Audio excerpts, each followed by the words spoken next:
आज की 3 दिन हम से मृत्युवरण करला बेले राष्ट्रपति गतकाली आसुचंदी बोली तार मृत्यु घोषणा करिले नाही।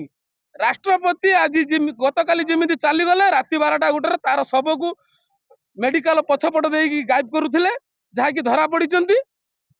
जो बीजेपी सरकार कहे जे आम नारी की सुरक्षा देवाई जो सरकार आसी थाए आज से नारीर बक्षक्ष साजी जे नारी मानकर मुख्य उद्देश्य हूँ नारी मान को प्रतारणा करवा, नारी मान को दल यूज करवा।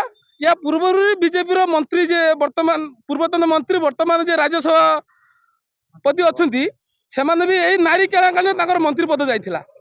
सबुठ दुखर कथा हूँ जे वर्तमान आमर होउचंदी ओडिशार शिक्षा मंत्री सूरज सेठी जो रकफोर्ड शिक्षा मंत्री बोली जो कहते रकफोर्ड शिक्षा मंत्री कहीं शिक्षा मंत्री क्रीड़ा मंत्री कौन मान्यता मिलूनी रकफोर्ड शिक्षा मंत्री मान्यता मिलूची।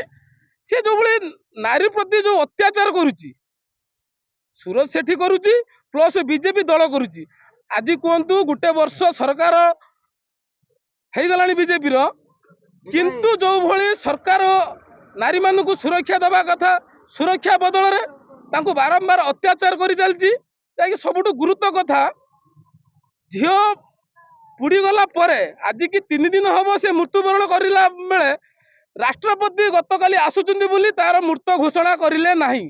राष्ट्रपति आज गतकाली जमी चलीगले राति 12टा गोटे तार शव को मेडिकल पछपट देकी गायब करुले जहाँकि धरा पड़ी। आमे सरकार कतिर तो कहले किसी ना ये जो केंद्र सरकार अच्छी जदि नारी प्रति टिके भी मानविकता अच्छी एटा सीबीआई जांच कराऊ और सौम्यश्री भली निरीह झील को न्याय मिलू।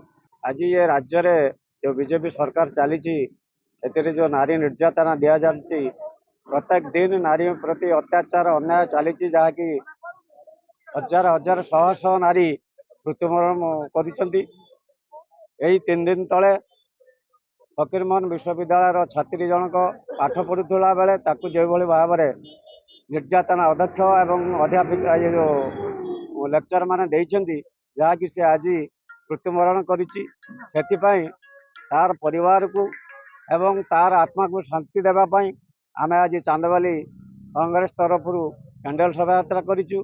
एथे सरकार को आम चेतई देवाक चाहूँ जे कि एभली भाव में आगामी दिन जमी न हुए जहाँकि जीवन चली जाऊँगी नारी मानकर सुरक्षा नहीं।